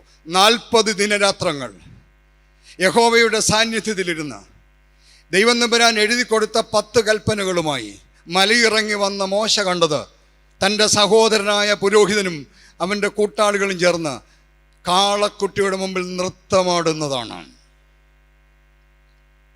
പ്രിയപ്പെട്ടവരെ, മോശ തന്നെ രേഖപ്പെടുത്തി വെച്ചിരിക്കുന്ന ഒരു വാചകം പുറപ്പാട് പുസ്തകം 32-6 രേഖപ്പെടുത്തിയിട്ടുണ്ട്. അതിങ്ങനെയാണ്: ജനം ഭക്ഷിപ്പാനും കുടിപ്പാനും ഇരുന്നു, കളിപ്പാൻ എഴുന്നേറ്റു. ഇതാണോ ആരാധന? നമ്മൾ ജീവിക്കുന്നത് അന്ത്യകാലത്തിൻ്റെ അവസാന മണിക്കൂറിലാണ്. ഞാൻ ആരെയും കുറ്റം പറയാൻ വേണ്ടി പറഞ്ഞതല്ല. ഈ സഭയുടെ അംഗമാണ് ഞാനും. ഈ പറയുന്നത് എന്നോട് തന്നെ കൂടെയാണ്. പക്ഷേ നാം അറിയാതെ നമ്മൾ അന്ത്യകാല മണിക്കൂറുകളെ നാം ഇനാക്റ്റ് ചെയ്യുകയാണ് എന്ന് മറക്കരുത് എന്ന് ഓർമ്മിപ്പിക്കാനാണ് ഞാൻ ഈ വിഷയം വിളിച്ചു പറയുന്നത്. തീർന്നില്ലല്ലോ, പരിപാവനമായി സഭ കരുതിയിരുന്ന കൃപാമുഖാന്തരങ്ങളായ കൂദാശകളൊക്കെ പരിഹസിക്കപ്പെട്ടുകൊണ്ടിരിക്കുകയല്ലേ? വിവാഹം തുടങ്ങിയുള്ള കൂദാശകൾ കോപ്രായങ്ങളായി മാറിയിരിക്കുകയല്ലേ? വിവാഹത്തോടനുബന്ധിച്ച് ആധുനിക സമൂഹം കാട്ടിക്കൂട്ടുന്ന വൈകൃതങ്ങൾ എന്തൊക്കെയാണ്? മാർത്തോമാ സഭയിൽ ഒരു വലിയ പള്ളിയിൽ ഒരു കല്യാണത്തിന് പോയി. എൻ്റെ ഒരു സുഹൃത്തിൻ്റെ കല്യാണത്തിന് പോയതാണ്. ആ കല്യാണം കഴിഞ്ഞ് പള്ളിയിൽ നിന്ന് മുറ്റത്തോട്ടിറങ്ങിയപ്പോൾ ഈ മഡ്ഗാർഡും ഒക്കെ ആകാശത്തിലേക്ക് പോയി 6 ബൈക്കിൽ 6 തല ചൊരച്ചോ മരുന്ന് എരപ്പിക്കുക പള്ളിമുറ്റത്താണ്. അത് കഴിഞ്ഞ് തൊട്ടടുത്തൊരു ഓഡിറ്റോറിയം ഉണ്ട്. ആ ഓഡിറ്റോറിയത്തിലേക്ക് നടന്നു പോയപ്പോൾ പെണ്ണും ചെറുക്കനും നടത്തിക്കൊണ്ട് അവരുടെ നേരെ മുമ്പിൽ കറുത്ത വേഷം അഴിഞ്ഞ സാത്താന്മാരെ പോലെ 6 അവരുടെ പുറകിൽ വെളുത്ത വേഷം അറിഞ്ഞ അടുത്ത 6 വീശിക്കൊണ്ട് നടക്കുവാണ്. അപ്പോൾ എൻ്റെ കൂടെ നടന്ന ഒരാൾ പറഞ്ഞു, അച്ഛാ, മുന്നേ പോകുന്നതെല്ലാം സാത്താനും പുറകെ വരുന്നതെല്ലാം മാലാഖയാണ്. വിവാഹമാണ്, വിവാഹം. നമ്മൾ എത്തിച്ചേർന്നിരിക്കുന്ന അവസ്ഥയാണ്. പ്രിയപ്പെട്ടവരെ, ശവസംസ്കാരം പോലും ഇവൻ്റുകളായി മാറിപ്പോയ ഗതികെട്ട കാലമല്ലേ. എനിക്ക് അടുത്ത സമയത്തുണ്ടായ ഹൃദയവേദന നിറഞ്ഞ ഒരു സംഭവം നിങ്ങളോട് പറയാം. ഒരു മനുഷ്യൻ അന്ത്യശ്വാസം വലിക്കാൻ പോവുകയാണ്, മരിക്കാൻ പോവുകയാണെന്ന് പറഞ്ഞപ്പോൾ ഓടിച്ചെന്നു. അപ്പോൾ എന്നോടൊപ്പം 1-2 ആളുകൾ കൂടെ വന്നു. ഞങ്ങൾ പോയി. അദ്ദേഹം അന്ത്യശ്വാസം വലിക്കുകയാണ്, അവസാന വലിക്കുകയാണ്. അപ്പോൾ ഒരു മകൻ വന്നിട്ടുണ്ട്, മറ്റേ മകൻ വിദേശത്ത് എവിടെയോ ആണ്. പ്രിയപ്പെട്ടവരെ, പറയുമ്പോൾ എൻ്റെ ഹൃദയം തകർന്നാണ് ഞാൻ പറയുന്നത്. ആ അപ്പൻ അന്ത്യശ്വാസം വലിച്ചപ്പോൾ കൂടെ നിന്ന മകൻ തൻ്റെ ഫോണിൽ വീഡിയോ ഓൺ ചെയ്ത് അമേരിക്കയിലിരിക്കുന്ന മകനെ കാണിക്കാൻ അപ്പൻ്റെ അവസാന ശ്വാസം വലി. എന്തൊരു ഗതികെട്ട ലോകമാണ്. സ്വന്തം പിതാവ് മരണത്തോട് മല്ലടിച്ച് അവസാന ശ്വാസം വലിക്കുമ്പോൾ അത് ഷൂട്ട് ചെയ്യാൻ മനസ്സുള്ളവനെ മനുഷ്യനെന്നെങ്ങനെ വിളിക്കും? അത് മനുഷ്യക്കോലമല്ലേ. നാം എത്തിയിരിക്കുന്ന കാലത്തിൻ്റെ പ്രത്യേകത എന്താണ്? ആത്മീയയോഗങ്ങൾ പഞ്ചനക്ഷത്ര സുവിശേഷ വ്യാപാരമേളകൾ പോലെയായില്ലേ. പരമഫക്കീറന്മാരായിരുന്ന സാധു കൊച്ചുകുഞ്ഞുമാരുടെ സ്ഥാനം കോടീശ്വരന്മാരായ ബ്രദറന്മാർ കൈയടക്കിയില്ലേ. അതിനേക്കാൾ സങ്കടം 3.5 കോടി ജനങ്ങൾ മാത്രമുള്ള കേരളത്തിൽ ഇക്കഴിഞ്ഞ ക്രിസ്മസിന് 2025 ക്രിസ്മസിന് വിറ്റഴിഞ്ഞ കള്ള് 333 കോടിയുടേതാണ്. ഈ കണക്കിനെ കുറിച്ച് വല്ല ബോധമുണ്ടോ? അറിയോ? അവയർ 3.5 കോടി ജനങ്ങളുള്ള കേരളത്തിൽ 333 കോടി രൂപയുടെ മദ്യം ഈ ക്രിസ്മസിന് അടിച്ചു തീർത്തെങ്കിൽ ഈ സമൂഹം എവിടെയാണ് എത്തിയിരിക്കുന്നത്? വെറും 5 ദിവസം കഴിഞ്ഞ് ന്യൂ ഇയറിൽ കുടിച്ചു വറ്റിച്ചത് 125 കോടിയുടെ മദ്യമാണ്. കേരളത്തിൻ്റെ ആകെ ജനസംഖ്യ 3.5 കോടിയാണ്.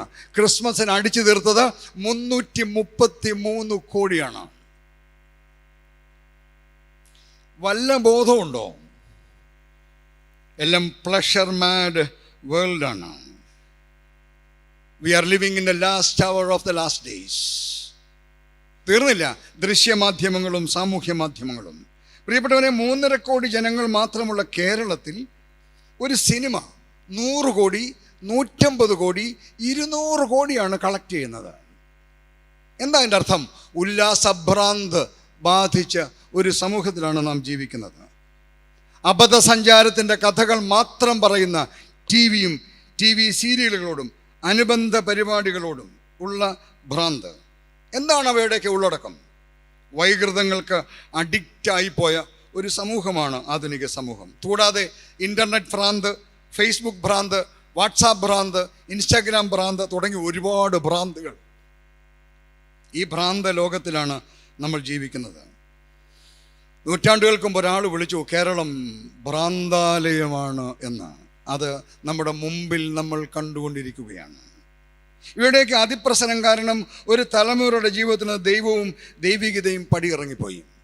പ്രിയപ്പെട്ടവരെ, വിശുദ്ധ കുർബാന പോലും മര്യാദയ്ക്ക് അറ്റൻഡ് ചെയ്യാൻ നമുക്ക് കഴിയുന്നുണ്ടോ ഇന്ന്? ഭയഭക്തിയോടെ ഒരു വിശുദ്ധ കുർബാനയിൽ അറ്റൻഡ് ചെയ്യാവോ? ഞാൻ പല സ്ഥലത്തും പറഞ്ഞ ഒരു അനുഭവം. കോവിഡ് കാലത്ത് ഞാൻ തിരുവനന്തപുരം മെഡിക്കൽ കോളേജ് പള്ളിയുടെ വികാരിയാണ്. എൻ്റെ പാഴ്സനൈന് തൊട്ടടുത്താണ് മെഡിക്കൽ കോളേജ്. അവിടെ പല ഓട്ടോറിക്ഷ സ്റ്റാൻഡുകളും ഒരുപാട് തിരക്കുള്ള സ്ഥലമാണ്. കോവിഡ് കാലമാണ്, നിയന്ത്രിതമായ ആളുകൾക്ക് വരാൻ പറ്റുള്ളൂ. അതുകൊണ്ട് വലിയ തിരക്കില്ലാത്ത സമയം. ഞാനൊരു ദിവസം വൈകുന്നേരം ഈ മെഡിക്കൽ കോളേജ് പള്ളിയുടെ അടുത്തേക്ക് നടക്കുമ്പോൾ അവിടെ ഒരു വലിയ ഗണപതി വിഗ്രഹം ഇരിപ്പുണ്ട് മെഡിക്കൽ കോളേജിന് മുമ്പിൽ. അത് കണ്ടിട്ടുള്ള ആളുകൾക്കറിയാം. വലിയ പടുകൂറ്റൻ ഒരു ഗണപതി വിഗ്രഹമുണ്ട്. ആ റോഡ് വഴി പോകുന്ന ഭക്തരൊക്കെ അതിന് മുമ്പിൽ നിന്ന് വണങ്ങിയിട്ടാണ് പോകുന്നത്. ചെറുത് മഴ പെയ്ത് കിടക്കുകയാണ്. അന്ന് ദാനിയേൽ വർഗീസ് എൻ്റെ തൊട്ടടുത്ത പള്ളിയിൽ വികാരിയാണ്. മഴ പെയ്ത് വെള്ളം കെട്ടി കിടപ്പുണ്ട്. ഞാൻ ആ സൈഡിൽ കൂടെ നടക്കുമ്പോൾ ഒരു മനുഷ്യൻ, ഒരു ഭക്തനായ മനുഷ്യൻ അതിലേ വരുന്നു. നടന്നു വന്ന ഒരു മനുഷ്യൻ അവിടെ വന്ന് ഈ ഗണപതി വിഗ്രഹത്തിന് മുമ്പിൽ കൈകൂപ്പി നിൽക്കുകയാണ്. ആ സമയത്ത് ഞാൻ അദ്ദേഹത്തെ ശ്രദ്ധിച്ചാൽ അല്പം മാറി അങ്ങോട്ട് നിന്നു. ഉടനെ ഒരു ഓട്ടോറിക്ഷ അതിലേ വന്നു. ആ ഓട്ടോറിക്ഷക്കാരൻ ഒരു മര്യാദയില്ലാത്തവനായിട്ട് ആ പെയ്ത് കിടന്ന പെയ്ത്ത് വെള്ളത്തിൽ കൂടെ ഓട്ടോറിക്ഷ അടിച്ച് തെറിപ്പിച്ചൊരൊറ്റ പോക്കാണ്. ഈ ഗണപതി വിഗ്രഹത്തിന് മുമ്പിൽ കൈകൂപ്പി നിന്ന മനുഷ്യൻ ഒന്ന് തിരിഞ്ഞു നോക്കണമല്ലോ. അവൻ്റെ തല മുതൽ പാദം വരെ ചെളിവെള്ളം തെറിച്ചിട്ട് അവൻ അനങ്ങാതെ നിൽക്കുകയാണ്. ഈ ഗണപതി വിഗ്രഹത്തിന് മുമ്പിൽ കൈകൂപ്പി നിന്ന് പ്രാർത്ഥിക്കണം. അവൻ്റെ ശരീരം മുഴുവൻ ചെളിവെള്ളം തെറിച്ചിട്ട് അനങ്ങാതെ നിൽക്കുകയാണ്. പിറ്റേ ദിവസം രാവിലെ അഭിമന്യ തിരുമേനി പൂലാത്തേനിൽ നിന്ന് വിശുദ്ധ കുർബാന അനുഷ്ഠിക്കുകയാണ്. അന്ന് അവിടെ നിന്ന് വിശുദ്ധ കുർബാന ആരംഭിക്കാഞ്ഞുകൊണ്ട് ഭക്തിയോടുകൂടെ ഇത് കണ്ടുകൊണ്ടിരിക്കുകയാണ്. കണ്ടപ്പോൾ എന്നെ സങ്കടപ്പെടുത്തിയത്, കുർബാന തുടങ്ങി 10 മിനിറ്റകം 300 പേരാണ് ലൈക്ക് സൂപ്പർ ഖലക്ക് കുർബാന കാണുകയാണ്. എന്നിട്ട് താങ്ങാണ് സൂപ്പർ എക്സലന്റ്, കൈയടിക്കുന്നു, റോസാപ്പൂ അയക്കുന്നു. എന്ത് ബോധമാണ് നിനക്ക്? മെത്രാപ്പോലീത്ത തിരുമേനി കുർബാന ചൊല്ലുമ്പോൾ നിന്റെ കൈ കണ്ടില്ലെങ്കിൽ തിരുമേനി കുർബാന കൊല്ലത്തില്ലേ? എന്താ അർത്ഥം എന്നറിയോ? നിനക്ക് യാതൊരു ബോധവുമില്ല, നീ എന്ത് ശുശ്രൂഷയാണ് കാണുന്നതെന്ന് അറിഞ്ഞുകൂടാ. ഞാൻ പറഞ്ഞ 2 കാര്യം കൂടെ കേട്ടായിരുന്നോ? ഒരു മനുഷ്യൻ ഒരു ഗണപതി വിഗ്രഹത്തിന് മുമ്പിൽ നിന്ന് കൈകൂപ്പി പ്രാർത്ഥിച്ചപ്പോൾ അവൻ്റെ ശരീരത്ത് മുഴുവൻ ചെളിവെള്ളം തെറിച്ചെടുത്ത് തിരിഞ്ഞു നോക്കാതെ പ്രാർത്ഥിച്ച മനുഷ്യൻ്റെ മുമ്പിലാണ് നാണമില്ലാത്ത ക്രിസ്ത്യാനി വിശുദ്ധമായ കുർബാന ചൊല്ലുമ്പോൾ പോലും മെസ്സേജ് അയക്കാനും എന്തൊക്കെ എൻ്റെ വായി വരുന്ന നിർത്തുക ഞാനതാണ്. പ്രിയപ്പെട്ടവരെ, ഇവയുടെയൊക്കെ അതിപ്രസരം കാരണം നമ്മൾ ഏതവസ്ഥയിലെത്തിയിരിക്കുന്നു എന്ന് ഓർക്കണം. ഇന്ന് കുട്ടികളെ എന്ത് പറ്റി? അതുകൊണ്ട് ഇന്ന് കുട്ടികളെയൊക്കെ ശ്രദ്ധിച്ചാൽ 4 പേര് കൂടുന്നിടത്തോ വഴിവക്കിലോ ഒക്കെ അവരെല്ലാവരും ഒരു ഫോണിലോ മറ്റെന്തെങ്കിലും ഒരു സാധനത്തിലോ നോക്കി നിൽക്കുന്നത് കാണാം. അവരിത് അവരെന്താ കാണുന്നത് അറിഞ്ഞുകൂടാ. കണ്ട് ബ്ലൂ വെയിൽ പോലെയുള്ള മരണക്കെണികളിൽ പെട്ടിരിക്കുകയാണ് പുതുതലമുറ. ഞാൻ ആധുനിക യുവതയെക്കുറിച്ച് പറയുന്നൊരു വാക്കുണ്ട്, പിടലി കുനിഞ്ഞു പോയ സമൂഹമാണ് ആധുനിക യുവജനങ്ങൾ. കാരണം 24 മണിക്കൂറും കുനിഞ്ഞുള്ളിരിപ്പാണ്. ഞാനും എൻ്റെ തലമുറയും പാടത്തും പറമ്പിലും ഓടിച്ചാടി കുട്ടിയും കോലും കളിച്ച് നടന്ന കാലത്ത് ഇന്നത്തെ യുവതലമുറ മുഴുവൻ എന്തിലോ നോക്കിയിരിക്കുകയാണ്. ഭ്രാന്ത് ബാധിച്ച സമൂഹമാണ്, ഉല്ലാസഭ്രാന്ത് ബാധിച്ച സമൂഹം. We are living in the last hour of the last days. ഉല്ലാസം വേണ്ട എന്നല്ല, ഉല്ലാസഭ്രാന്ത് അപകടമാണ്. ഓർക്കുക, നാം ജീവിക്കുന്നത് അന്ത്യകാലത്തിൻ്റെ അവസാന മണിക്കൂറിലാണ്. 3, those days were characterized by perversion and pride. വികടത, വക്രത, അഹങ്കാരം. ഉൽപ്പത്തി പുസ്തകം 4-ാം അധ്യായം 8-ാം വാക്യം, കയീൻ ഹാബേലിനെ വയലിലേക്ക് ക്ഷണിച്ച് അവിടെ വെച്ച് കൊന്നുകളഞ്ഞു. ഭൂമിയിലെ ആദ്യത്തെ കൊലപാതകം. തുടർന്ന് എന്തുമാത്രം കൊലപാതകങ്ങൾ! അപ്പൻ മകനെ, മകൻ അപ്പനെ, സഹോദരൻ സഹോദരനെ, കൂട്ടുകാരൻ കൂട്ടുകാരനെ, അയൽക്കാരൻ അയൽക്കാരനെ, ഭാര്യയും കാമുകനും കൂടെ ഭർത്താവിനെ, 1 രൂപയ്ക്ക് വേണ്ടി മധ്യവയസ്കനെ അടിച്ചു കൊന്ന ഒരു ചായക്കടക്കാരൻ, കാമുകി പിണങ്ങിയതിന് ഫ്ലോറിഡയിലെ സ്കൂളിൽ 17 പേരെ വെടിവെച്ച് കൊന്ന കാമുകൻ, തിരുവല്ല ടൗണിൽ പട്ടാപ്പകൽ പെൺകുട്ടിയെ പെട്രോൾ ഒഴിച്ച് കത്തിച്ച് കളഞ്ഞ ചെറുപ്പക്കാരൻ, കാമുകന് വിഷം കലർത്തി ജ്യൂസ് കൊടുക്കുന്ന കാമുകിമാർ, ഭാര്യയെ വിഷപ്പാമ്പിനെ കൊണ്ട് കടുപ്പിക്കുന്ന ഭർത്താക്കന്മാർ. ഇവയെല്ലാം വക്രത വർദ്ധിച്ച ഒരു തലമുറയിലാണ് നാം ജീവിക്കുന്നത് എന്ന് നമ്മെ ബോധ്യപ്പെടുത്തുകയാണ്. രാഷ്ട്രീയ കൊലപാതകങ്ങൾ.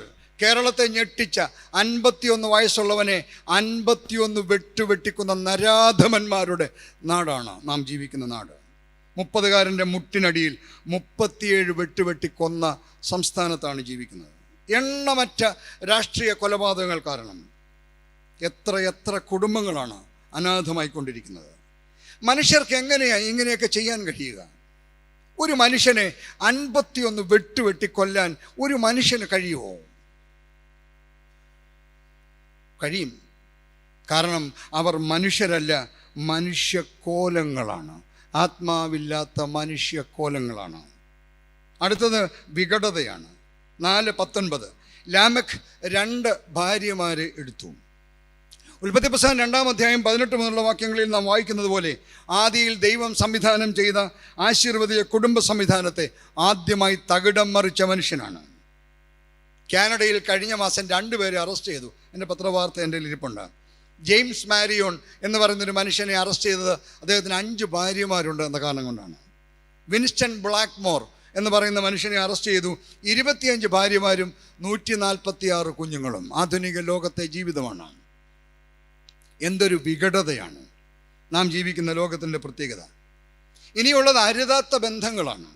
6-ാം അധ്യായം 1 മുതൽ 14 വരെയുള്ള വാക്യങ്ങളിൽ അരുതാത്ത ബന്ധങ്ങളെക്കുറിച്ച് പറയുന്നു. ഇൻഅപ്രോപ്രിയേറ്റ് റിലേഷൻഷിപ്സ്, പ്രകൃതി വിരുദ്ധ ബന്ധങ്ങൾ, സ്വവർഗരതി. ലൈംഗികത ദൈവം വിഭാവനം ചെയ്തതുപോലെ വിവാഹബന്ധത്തിൽ മാത്രമല്ലാതെ വന്നു. ഞാൻ സങ്കടത്തോടെ പറയുന്ന ചില വാചകങ്ങളുണ്ട് ഇക്കാലത്ത്. Virginity is no longer seen as a precious gift. Homosexuality has been tolerated and accepted. They are not merely tolerated and accepted, they are promoted as alternative lifestyles. സമാന്തര ജീവിത ശൈലിയാണ് പോലും. ചില സഭകളിൽ അങ്ങനെയുള്ളവരെ പൗരോഹിത്യ ശുശ്രൂഷയിൽ വരെ നിയമിച്ചിരിക്കുന്നു. പ്രിയപ്പെട്ടവരെ, ശൂന്യമാക്കുന്ന മ്ലേച്ഛത അതിവിശുദ്ധ സ്ഥലത്ത് നിൽക്കുന്നത് നിങ്ങൾ കാണുമെന്ന് ദാനിയേലിൻ്റെ പ്രവചനം ഇവിടെ നാം ഓർക്കണം. ഒരു കാലത്ത് രഹസ്യമായി ചെയ്യുകയും മന്ത്രിക്കുകയും ചെയ്തവ ഇന്ന് പരസ്യമായി പൊതുസ്ഥലങ്ങളിൽ ആഘോഷിക്കപ്പെടുകയാണ്. സാംസ്കാരിക കേരളം കണ്ട ഏറ്റവും ലജ്ജാകരമായ ഒരു കാര്യമാണ് ചുംബന സമരം എന്ന കോപ്രായം. നാം ആയിരിക്കുന്ന ലോകത്തെക്കുറിച്ചാണ്. പിന്നെ നമ്മൾ കാണുന്ന അഹങ്കാരമാണ്. ഇത്ര അഹങ്കാരമാണ്. 4-ാം അധ്യായം 23-ാം വാക്യം. ഭാര്യമാരുടെ മുമ്പിൽ വീമ്പിളക്കുന്ന ലാമക്ക് തൻ്റെ ഭാര്യമാരോട് പറഞ്ഞത്, ആദായും സില്ലായുമായുള്ളവരെ എൻ്റെ വാക്ക് കേൾപ്പിൻ. ലാമക്കൻ ഭാര്യമാരെ, എൻ്റെ വചനത്തിന് ചെവി തരുവിൻ. എൻ്റെ മുറിവിന് പകരം ഞാൻ ഒരു പുരുഷനെയും എൻ്റെ പരിക്കിന് പകരം ഒരു യുവാവിനെയും കൊല്ലും. 24-ാം വാക്യം. കയ്യിന് വേണ്ടി 7 ഇരട്ടി പകരം ചെയ്യുമെങ്കിൽ ലാമക്കന് വേണ്ടി 77 ഇരട്ടി പകരം ചെയ്യും. എന്തൊരു വാചകമാണ്! കയ്യിന് വേണ്ടി 7 ഇരട്ടിയാണ് പകരമെങ്കിൽ എനിക്ക് വേണ്ടി ഞാൻ 77 ഇരട്ടി. ഞാൻ ആരാ മോൻ എന്ന ചോദ്യം. ഈ അടുത്ത കാലത്ത് സ്കൂളിൽ പഠിക്കുന്ന ഒരു കൊച്ചൻ്റെ കയ്യിൽ നിന്ന് മൊബൈൽ ഫോൺ ഒരു അധ്യാപകൻ വാങ്ങിച്ച സംഭവം നിങ്ങൾ വീഡിയോ കണ്ടു കാണും. ആ സ്കൂളിൽ പഠിക്കുന്ന കൊച്ചൻ അധ്യാപകനോട് പറയാണ്, ഞാൻ കൊന്നു കുഴിച്ചിടുമെന്ന്. സ്കൂളിൽ പഠിക്കുന്ന ഒരു കുട്ടി ഒരു അധ്യാപകനോട് പറയുകയാണ്. നാം എത്തി നിൽക്കുന്ന കാലം മനസ്സിലായോ? ഇന്ന് ആരെയും വകവയ്ക്കാത്ത കാലമാണ്, ആരെയും പേടിയില്ലാത്ത കാലമാണ്. പ്രിയപ്പെട്ടവരെ, സാംസ്കാരിക കേരളം തലകുനിക്കേണ്ട വാർത്തയാണ്. എറണാകുളം മഹാരാജാസ് കോളേജിലെ പ്രിൻസിപ്പലിൻ്റെ കസേര പ്രതീകാത്മകമായി കത്തിച്ചത്. കാലടി സർവകലാശാലയിൽ അന്ന് വൈസ് ചാൻസലറായിരുന്ന ഡോക്ടർ KS രാധാകൃഷ്ണൻ മനോരമ പത്രത്തിൽ പിറ്റേ ദിവസം അതിനെക്കുറിച്ചൊരു വാർത്ത എഴുതി. അദ്ദേഹം ഇങ്ങനെയാണ് എഴുതിയത്: പ്രിൻസിപ്പൽ ഇരിക്കുന്ന കസേര കത്തിച്ച് പ്രതീകാത്മക ശവദാഹം നടത്തുന്ന കുട്ടികളൊന്ന് ഓർക്കണം, അവർ ഗുരുത്വക്കേട് ഇരന്നു വാങ്ങുകയാണ്. അഹങ്കാരമാണ് ആധുനിക ലോകത്തിൻ്റെ മുദ്രാവാക്യം. ആരും മോശക്കാരല്ല. ലോക നേതാക്കന്മാരും രാഷ്ട്രീയ നേതാക്കന്മാരും മത നേതാക്കന്മാരും എല്ലാം അഹങ്കാരികളായി മാറുകയാണ്. അതിൻ്റെ ദോഷഫലമാണ് ലോകം മുഴുവൻ അനുഭവിക്കുന്നത്. വേദപുസ്തകത്തിന് എത്രയോ ഉദാഹരണങ്ങളുണ്ട്. ഭറവോൻ എന്ന ഭരണാധികാരി യഹോവ എന്ന ദൈവത്തെ വെല്ലുവിളിക്കുന്ന വാചകം വേദപുസ്തകത്തിലുണ്ട്. അവൻ ആരാണ്? യഹോവ ആരാണ്? ഞാൻ അവനെ പേടിക്കാനെന്നാണ് ഭറവോ ചോദിച്ചത്. എന്തുപറ്റി? ഒരു കുടുംബം, ഒരു സമൂഹം, ഒരു രാജ്യം കുട്ടിച്ചോറായിപ്പോയി ഒരുത്തൻ്റെ അഹങ്കാരം കാരണം. പണക്കാരനായ നാബാൽ എന്ന് പറയുന്ന ഇഡിയറ്റിനെ കുറിച്ച് അവൻ്റെ പേരിൻ്റെ അർത്ഥമാണ് ഞാൻ പറഞ്ഞു കേട്ടോ. ഇഡിയറ്റ് എന്ന വേദ അർത്ഥം. അവൻ ഭോഷനാണ് എന്ന് അവൻ്റെ ഭാര്യ തന്നെ പറയും. നാബാൽ എന്ന് പറയുന്ന പണക്കാരൻ രാജാവാകാൻ പോകുന്ന ദാവീദിനെ കുറിച്ച് ദാവീദ് ആരാടാ? ഇശായിയുടെ പുത്രൻ ആരാന്നാടാ അവൻ്റെ വിചാരം. എന്തോ പറ്റി നമുക്കറിയാം. ഹാർട്ട് അറ്റാക്ക് വന്ന് തട്ടിപ്പോയി. ആത്മീയ നേതാക്കൾ എന്തൊരു അഹങ്കാരമാണ്. അഹരോനും മിറിയാമും സ്വന്തം സഹോദരൻ മോശയ്ക്കെതിരെ സംസാരിക്കുന്ന പുറപ്പാട് പുസ്തകത്തിൽ എഴുതിയിട്ടില്ലേ? ദൈവം എന്നാ മോശയോട് മാത്രമേ സംസാരിക്കത്തുള്ളൂ, ഞങ്ങളോട് സംസാരിക്കത്തില്ലേ? ഉണ്ടായ ഫലം അറിയാമല്ലോ, കുഷ്ഠരോഗം ബാധിച്ചു പോയി. പ്രിയപ്പെട്ടവരെ, ഓർക്കുക, നാം അന്ത്യകാലത്തിൻ്റെ അവസാന മണിക്കൂറിലാണ് ജീവിക്കുന്നത്. അതുകൊണ്ട് നമ്മൾ എന്ത് ചെയ്യണം? ഞാൻ എൻ്റെ ധ്യാനം അവസാനിപ്പിക്കാൻ പോവുകയാണ്. ലൂക്കോസ് 21:28. ഇത് സംഭവിച്ചു തുടങ്ങുമ്പോൾ നിങ്ങളുടെ വീണ്ടെടുപ്പ് അടുത്തു വരുന്നത് കൊണ്ട് നിവർന്ന് തലപൊക്കുവിൻ. നിരണന്മാരാമൻ ഭദ്രാസനത്തിൻ്റെ കൺവെൻഷനിൽ ഇന്ന് രാത്രി ഇവിടെ കൂടി വരയ്ക്കുന്ന പ്രിയപ്പെട്ടവരെ, ഈ രാത്രി എനിക്ക് നിങ്ങളോട് വിളിച്ചു പറയാനുള്ളത്, stand straight and look up. Stand straight and look up. നിവർന്ന് നിന്ന് തലപൊക്കി നീ പ്രാർത്ഥിക്കേണ്ട കാലമാണ്. അതിൻ്റെ ബാക്കി വാക്യങ്ങൾ കൂടെ ഞാനൊന്ന് വായിച്ച് കേൾപ്പിക്കാം. ലൂക്കോസ് 21:29 മുതൽ. ഒരു ഉപമയും അവരോട് പറഞ്ഞു, ശ്രദ്ധയോടെ കേൾക്കണം. അത്തി മുതലായ സകല വൃക്ഷങ്ങളെയും നോക്കുവിൻ. അവ തളിർത്തിരിക്കുന്നത് നിങ്ങൾ കാണുമ്പോൾ വേനൽ അടുത്തിരിക്കുന്നു എന്ന് സ്വതവേ അറിയുന്നുവല്ലോ. ഔവണ്ണം തന്നെ ഇത് സംഭവിക്കുന്നത് കാണുമ്പോൾ ദൈവരാജ്യം അടുത്തിരിക്കുന്നു എന്ന് ഗ്രഹിപ്പിൻ. സകലവും സംഭവിക്കുമ്പോഴും ഈ തലമുറ ഒഴിഞ്ഞു പോകയില്ല എന്ന് ഞാൻ സത്യമായിട്ട് നിങ്ങളോട് പറയുന്നു. ആകാശവും ഭൂമിയും ഒഴിഞ്ഞു പോകും, എൻ്റെ വചനങ്ങളോ ഒഴിഞ്ഞു പോകുകയില്ല. അടുത്ത വാചകം ശ്രദ്ധിച്ചോണം. നിങ്ങളുടെ ഹൃദയം അതിഭക്ഷണത്താലും മദ്യപാനത്താലും ഉപജീവന ചിന്തകളാലും ഭാരപ്പെട്ടിട്ട് ആ ദിവസം നിങ്ങൾക്ക് പെട്ടെന്ന് കെണി പോലെ വരാതിരിപ്പാൻ സൂക്ഷിച്ചുകൊള്ളുവിൻ. അവ സർവ്വഭൂതലത്തിലും വസിക്കുന്ന ഏവർക്കും വരും. ആകയാൽ ഈ സംഭവിപ്പാനുള്ള എല്ലാറ്റിനും ഒഴിഞ്ഞു പോകുവാനും മനുഷ്യപുത്രന് മുമ്പിൽ നിലനിൽപ്പാനും നിങ്ങൾ പ്രാപ്തരാകേണ്ടതിന് ശ്രദ്ധിക്കുക. സദാകാലവും ഉണർന്നും പ്രാർത്ഥിച്ചും കൊണ്ടിരിപ്പൻ. പ്രിയപ്പെട്ടവരെ, മത്തായി എഴുതിയിരിക്കുന്നത് പോലെ ഒന്നും തിരിച്ചറിയാതെ തിന്നും കുടിച്ചും വിവാഹം കഴിച്ചും വിവാഹത്തിന് കൊടുത്തും നടക്കുന്നത് മതിയാക്കുവിൻ. എൻ്റെ സഹോദരങ്ങളെ, ഒന്നും തിരിച്ചറിയാതെ കുനിഞ്ഞു നടക്കുന്നത് മതിയാക്കുവിൻ, നിവർന്ന് തലപൊക്കുവിൻ. ദൈവജനമേ, ദിനവൃത്താന്ത ചരിത്രകാരൻ വിളിച്ചു പറയുന്നത് ശ്രദ്ധിക്കൂ. 2 ദിനവൃത്താന്തം 7:14.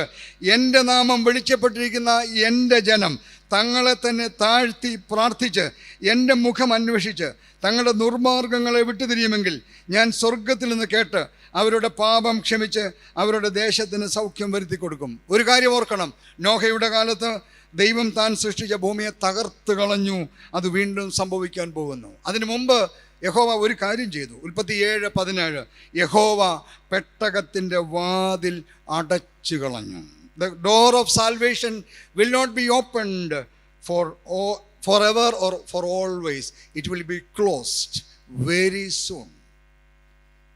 രക്ഷയുടെ വാതിൽ എക്കാലവും തുറന്നു കിടക്കുമെന്ന് വിചാരിക്കരുത്. അതുകൊണ്ട് വെളിപ്പാട് പുസ്തകം, വേദപുസ്തകത്തിലെ അവസാനത്തെ പുസ്തകം, അതിൻ്റെ അവസാനത്തെ അധ്യായം, വെളിപ്പാട് പുസ്തകം 22-ാം അധ്യായം 10-ാം വാക്യത്തിൽ നാം വായിക്കുന്നു, സമയം അടുത്തിരിക്കയാൽ ഈ പുസ്തകത്തിലെ പ്രവചനം മുദ്രയിടരുത്.